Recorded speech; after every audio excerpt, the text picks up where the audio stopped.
Students start करते हैं। Problems चल रही थी, प्रॉब्लम्स का दौर चल रहा था, प्रॉब्लम्स का दौर फिर चलेगा। अभी 12 जनवरी की प्रॉब्लम है। क्वेश्चन क्या है? A tetrahedron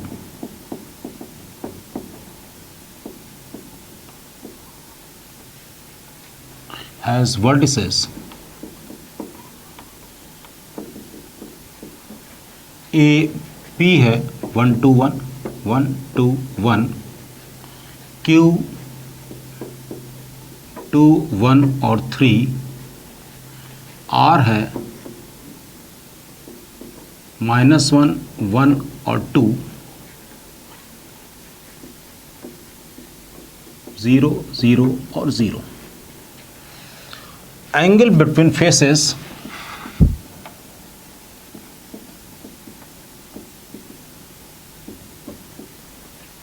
OPQ and PQR is answer. Options, कुछ ऑप्शंस लिख लेते हैं। कॉस इनवर्स 19/35, फिर cos inverse 9/35, cos inverse 7/31,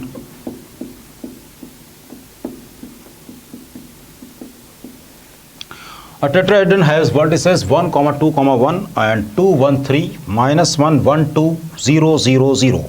angle between faces OPQ and PQR ये निकालना है। तो भाई ऐसा है कि OPQ और PQR इनके फेसेस, दो फेस हैं, एक ये फेस और एक ये फेस, एक ये फेस है और एक ये फेस, इनके बीच का एंगल निकालना है। तो अब ये फेस तो हम लोग नहीं निकाल पा रहे हैं। अब ये फेस कोई एक वेक्टर तो है नहीं। हाँ, इस फेस के परपेंडिकुलर वेक्टर हम एक निकाल ले रहे हैं, इस फेस के परपेंडिकुलर एक वेक्टर निकाल ले रहे हैं और इस फेस के परपेंडिकुलर एक वेक्टर निकाल रहे हैं। तो इनके परपेंडिकुलर वेक्टर जो आएंगे उनके बीच का जो एंगल होगा वही इन फेसेस के बीच का एंगल होगा। अब बात आती है कि इस फेस के परपेंडिकुलर वेक्टर कैसे आएगा। तो इस फेस पर जो 3 पॉइंट है उनका क्रॉस प्रोडक्ट कर लें, दो वेक्टर बनाकर हम OP क्रॉस OQ और PQ क्रॉस PR, और यहाँ से हमको दो फेसेस के परपेंडिकुलर वेक्टर्स के वेक्टर मिल जाएंगे, डायरेक्शन मिल जाएगी, उनके बीच का वेक्टर निकाल लेंगे हम लोग, उनके बीच का एंगल निकाल लेंगे। सॉरी, तो OP है I + 2J + OQ है 2I + J + 3K। तो अब OP cross OQ I J K और ये हुआ 1 2 1 2 1 3 = 6 - 5I और 3 - 2 J कर रहा है, तो 3 - 2 यानी कि +1 J करेंगे तो 3 - 2 मीन्स 1, और K किया तो 1 - 4 मीन्स -3। ये आ गया PQR OPQ के परपेंडिकुलर वेक्टर। अब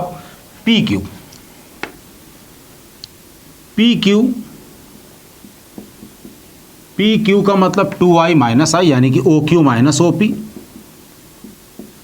तो PQ वेक्टर क्या हो गया? 2I - I, फिर -J और +2K, फिर PR के लिए पहले OR लिख ले। OR कितना है? -I + J, तो PQ आ गया था। अब PR का मतलब OR - OP, तो इतना माइनस इतना -2I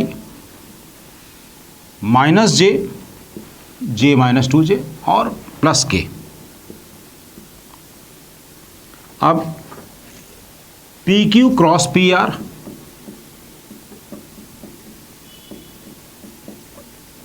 is equal to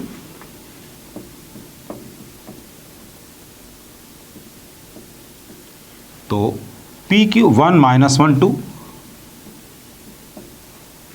P R minus 2 minus 1 और 1 is equal to minus 1 plus 2 minus 1 plus 2 means 1 I minus J करेंगे तो 1 प्लस 4 5 आ गया, माइनस जे करेंगे तो 1 प्लस 4 5 और प्लस के करेंगे तो minus 1 minus 1 minus 2 minus 1 minus 2 means minus 3 के। ये P Q cross P are, इसके और इसके बीच का एंगल ये मान लिया जाए ए और ये मान लिया बी, तो cos theta A dot B mod of A mod of B, तो ए डॉट बी यानी कि 5 plus 5 plus 9 upon under root 25 plus 1 plus 9, फिर अंडर रूट 25 प्लस 1 प्लस 9 और अंडर रूट 1 प्लस 25 प्लस 9, तो ये हो गया 19 अपॉन जितना ये है उतना ये है और ये दोनों के दोनों 35, तो cos theta is equal to this much, तो theta is equal to cos inverse 19 upon 35। तो केवल और केवल इसमें वर्किंग थी, केवल और केवल इसमें वर्किंग थी, कुछ और एक्स्ट्रा खास नहीं था, केवल वर्किंग थी। 2 बार हमें इसमें डिटरमिनेंट बनानी पड़ी और फिर इसके बीच का angle, nothing more. Next question,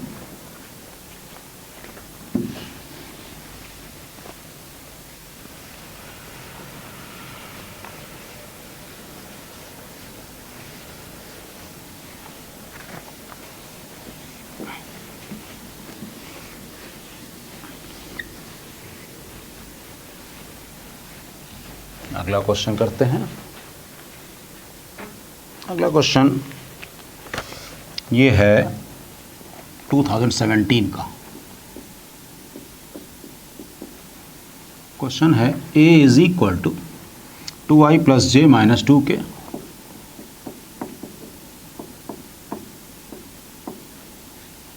b is equal to i plus J,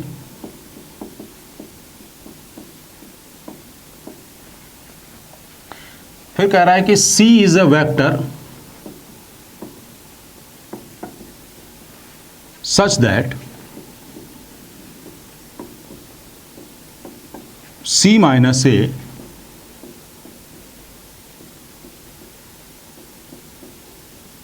is equal to 3, और कह रहा है a cross b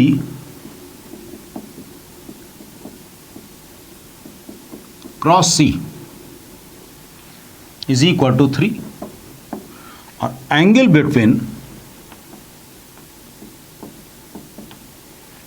C and A cross B is 30 degree. तो A डॉट C क्या होगा? A डॉट C क्या होगा? Options हैं,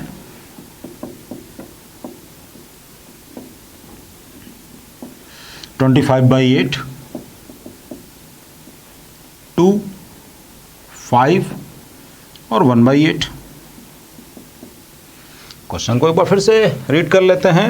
a is equal to 2i plus J minus 2k, b is equal to i plus J, c is a vector such that mod of c minus a is equal to 3। Okay, a cross b cross c and is equal to 3 and angle between c and a cross b is 30 degree. तो a dot c की value निकालनी है, क्या होगी? Okay, तो इस c minus a से पहले हम a डॉट c वाला एक्सप्रेशन लेकर आए। कैसे? इसका स्क्वायर कर दें, इज इक्वल टू 9, तो ये क्या आ गया? c स्क्वायर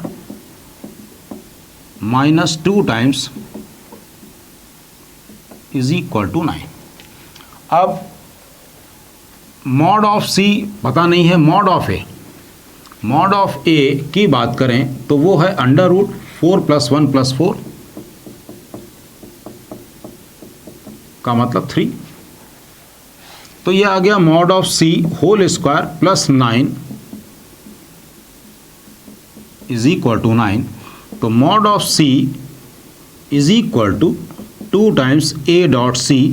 एक ये रिलेशन हमको पता चल गया, एक ये रिलेशन पता चल गया। अब आगे कह रहा है कि angle between C and A cross B is 30 degree. अब इसको सिंप्लीफाई करते हैं। यहां पे क्या कह रहा है, ए क्रॉस बी क्रॉस सी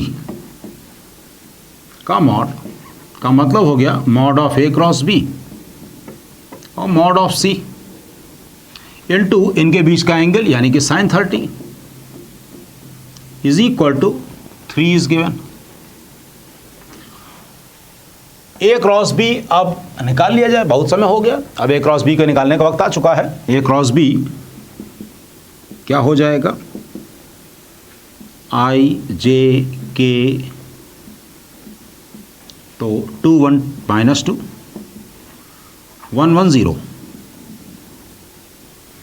तो आई लेंगे तो कितना आएगा 0 -2 यानी कि 2, माइनस जे लेंगे तो ये 0 + 2 2, और फिर के लेंगे तो 2 - 1 मीन्स +k।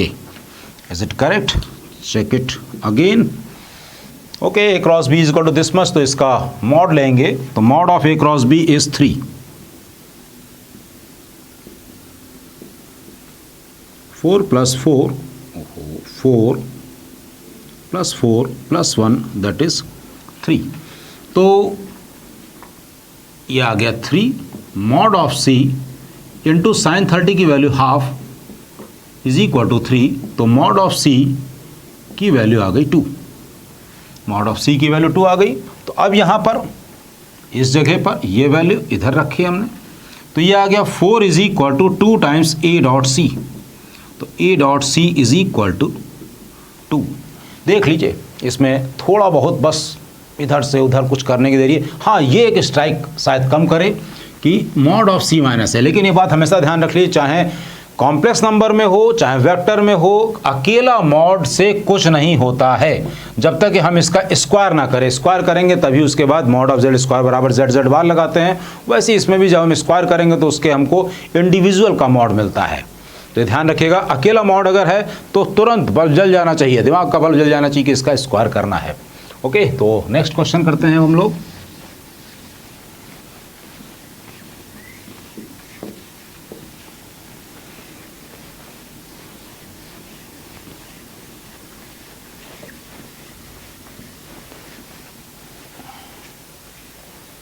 नेक्स्ट क्वेश्चन में क्वेश्चन है the sum of the distinct real values of mu 12th Jan।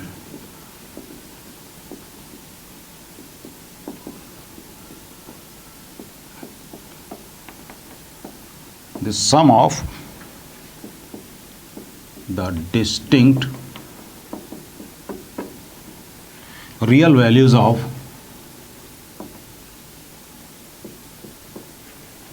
mu, for which the vectors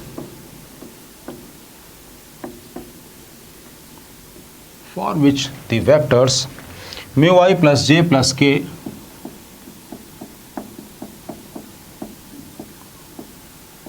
comma I plus mu j plus k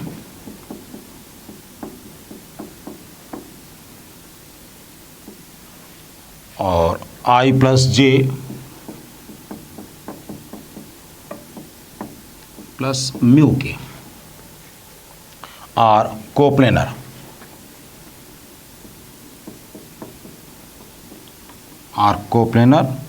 is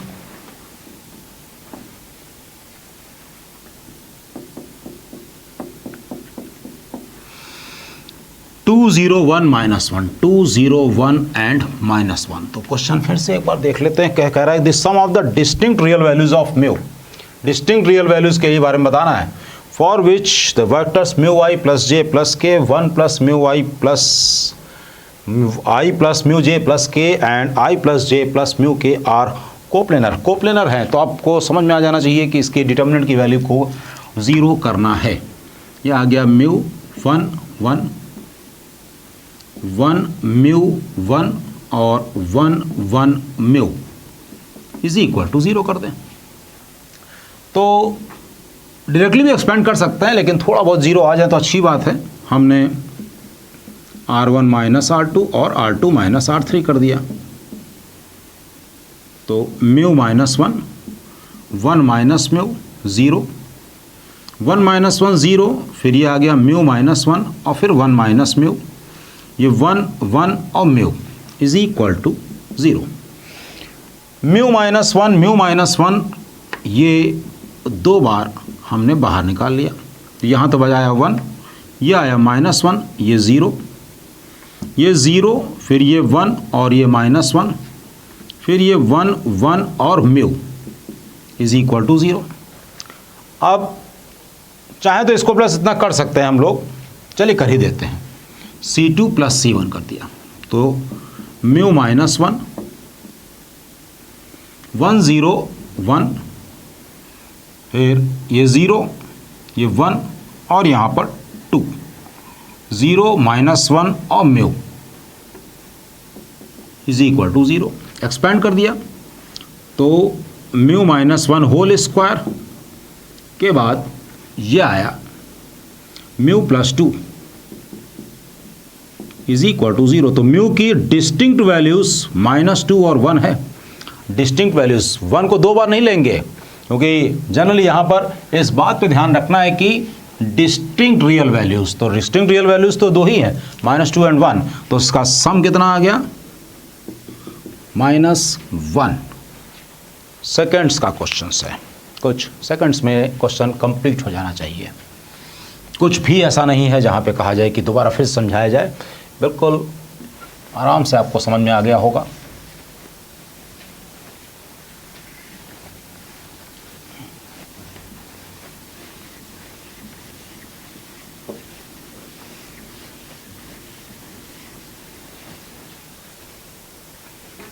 अगला क्वेश्चन,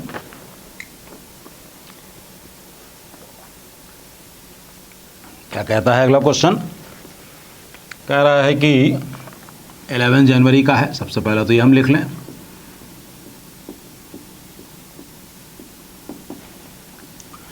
क्वेश्चन है A is equal to I plus 2J plus 4K,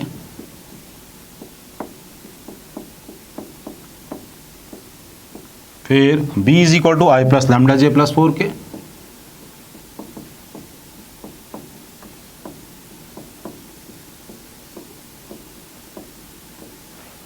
C is equal to 2I plus 4J और plus mu square -1 plus lambda square -1 के are coplanar vectors. A are coplanar vectors.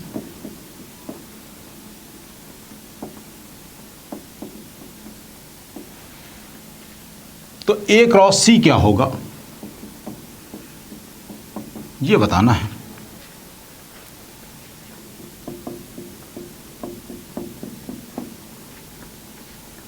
A cross C की value -10I plus 5J -10I -5J -14I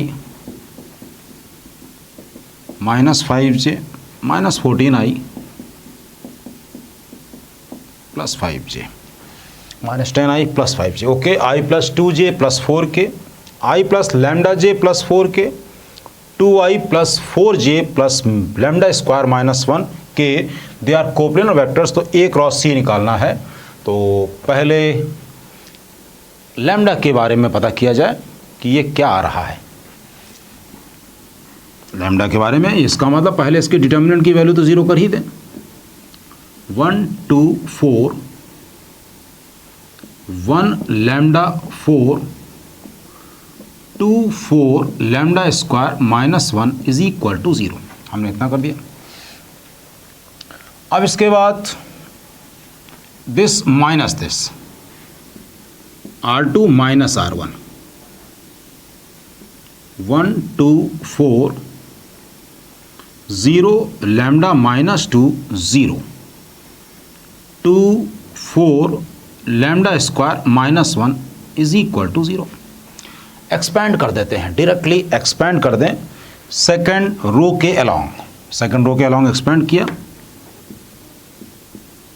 lambda -2 ये और ये cancel, तो lambda square -1 -8, तो lambda की 3 values आ रही हैं 2 और +-3। 2 पुट करते हैं, 2 पुट करें अगर तो a तो आ गया है, a तो हमारा पहले से i + 2j + 4k है, और इसमें c में 2 पुट करेंगे तो 2i + 4j और 4 - 1 यानी 3k, तो a cross c is equal to 1 2 4 is equal to 6 - 8 6 - 16 is -10i, minus j लिया तो 3 - 8 3 - 8 means -5i -5j and k 4 - 4 ये तो 0 हो गया, तो -10i -5j a cross c तो हमको डायरेक्टली मिल गया, तो a cross c -10i -5j only 1 is correct, no need to check 3 और -3। अगर ये पहले आता तो आपको चेक करना पड़ता, that is okay, but as such -10i -5j it is there. Then और आगे करते हैं हम लोग क्वेश्चन।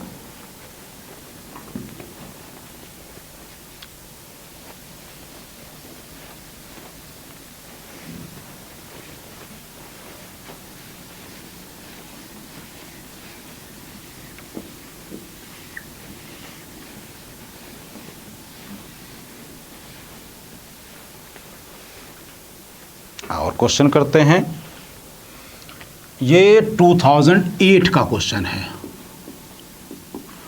क्वेश्चन है the edges of parallelepiped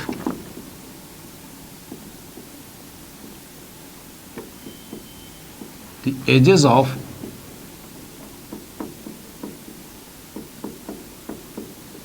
parallelepiped are of unit length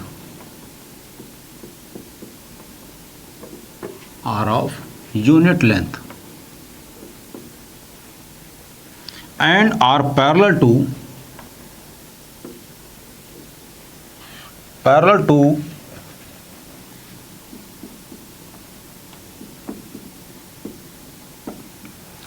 non-coplanar unit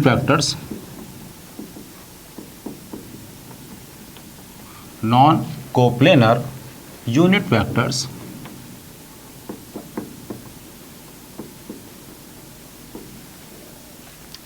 A B C A cap B cap C cap such that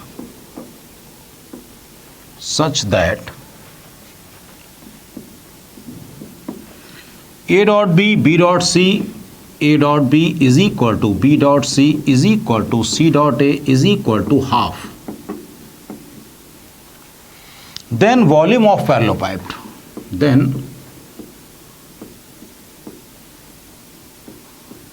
volume of parallelopiped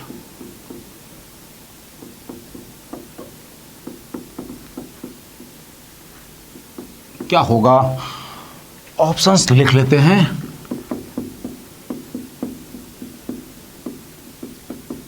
students, अगर आपने last lecture हमारे देखे हैं तो ये क्वेश्चन देखते ही strike कर गया होगा कि इसमें हमको कैसे आगे फर्दर प्रोसीड करना है, और ये भी बात समझ गए होंगे कि उस फॉर्मूले की इंपॉर्टेंस क्या है, कि if you know that formula, if you know that theory, then ये क्वेश्चन में कुछ भी नहीं है। तो करते हैं इस क्वेश्चन को।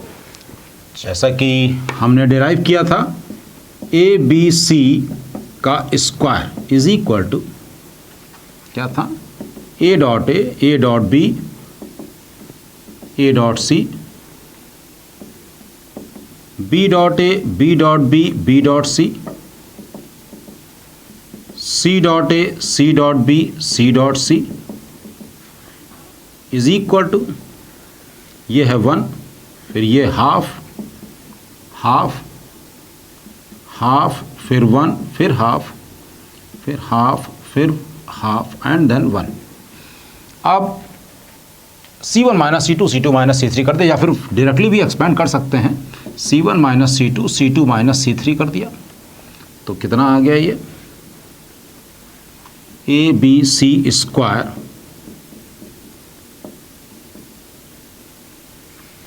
वन माइनस हाफ, हाफ, ये माइनस हाफ, 0, ये 0, हाफ और फिर माइनस हाफ, और फिर ये हो गया हाफ, देन हाफ, और फिर उसके बाद 1।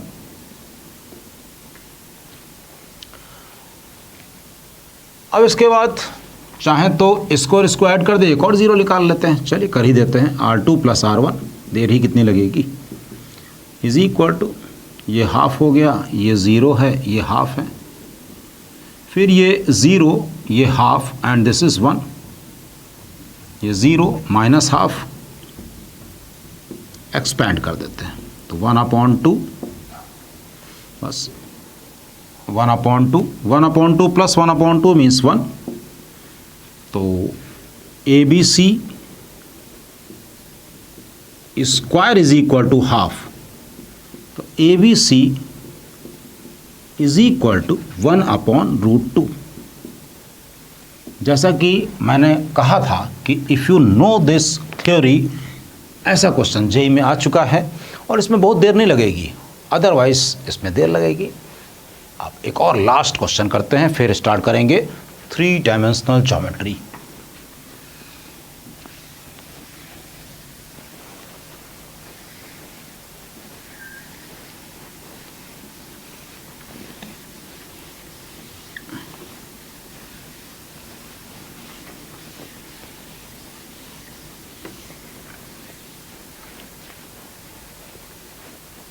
थ्री डायमेंशनल ज्योमेट्री फिर स्टार्ट करेंगे। क्वेश्चन है, if A B C are unit coplanar vectors, good, unit vectors हैं तो क्वेश्चन वैसे भी इजी हो जाता है। If A B C are unit coplanar vectors,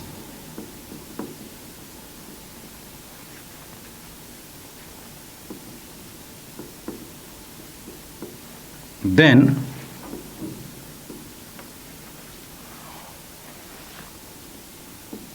to A minus B, two B minus C, two C minus A की value क्या होगी ये बताना है।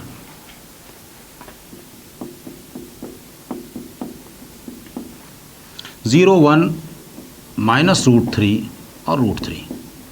स्टूडेंट कभी कभी कुछ कॉमन सेंस भी बहुत ज़रूरी होता है, कुछ कॉमन सेंस भी बहुत ज़रूरी होता है। कॉमन सेंस का मतलब ये है कि लिखा A B C are unit coplanar vectors means what is given, given कि ए बी सी का स्केलर ट्रिपल प्रोडक्ट 0 है।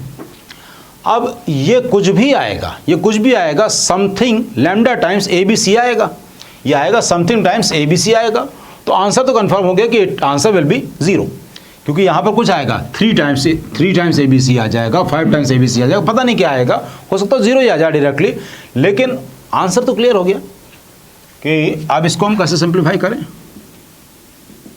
2a minus B dot 2b minus C cross 2c minus A is equal to 2a minus B 4 times b cross c minus 2 times b cross a minus 2 times C cross C plus 2 times C cross A plus C cross A only, not 2 times, is equal to 2a minus b 4 times b cross c 2 times b cross a 2 times b cross c यानी 4 times b cross c minus 2 times b cross a minus 2 times c cross c है यहां पर c cross c और plus c cross a। Okay, तो ये तो zero हो गया, प्लस c क्रॉस a ये लिख लिया। अब 2 into 4 means 8 times a dot b cross c A B C, फिर 2a dot b cross a 0, a dot c cross a 0, b dot b cross c 0, b dot b cross a 0, minus B C A, तो minus B C A means ये आ गया 7 times A B सी, कुछ भी आए ये तो zero already given है तो ज़ीरो हो जाएगा। एक बार फिर से चेक कर लीजिए, 2a minus B dot this cross this 2b minus C cross 2c minus A. अब इसको हमने मल्टीप्लाई किया 2 और 2 4 b cross C, 2b minus 2b cross A, ये ज़ीरो हो जाएगा, plus c cross A, plus c cross A इसको हटा दिया, 4 times b cross c minus 2 times b cross A plus c cross A, 2a dot b cross c A B C, और 2 और 4 scalar मतलब number में कोई dot cross नहीं होता है, a dot b cross A 0, a dot c cross A 0, b dot b cross c 0, b dot b cross A 0, b dot c cross A, minus का minus B C ए या ए B सी, बात एक ही है, तो ये 7 times A B C, but it was given कि A B सी तो zero ही है, तो इसलिए हमें पूरा पूरा वेक्टर ज़ीरो ही हो जाएगा। Now come to next chapter 3 dimensional geometry. 3 dimensional geometry के बारे में जहाँ तक हमारा मानना है कि इस पर कोई अप्लाइड प्रॉब्लम बहुत रेयर आती है, तो वो स्टूडेंट्स जो कि 3 डायमेंशनल ज्योमेट्री से भागते हैं, हमारा उनको सजेशन है, उनके लिए एडवाइस है कि इस चैप्टर को ज़रूर करें, क्योंकि इस पर कोई अप्लाइड प्रॉब्लम आएगी नहीं।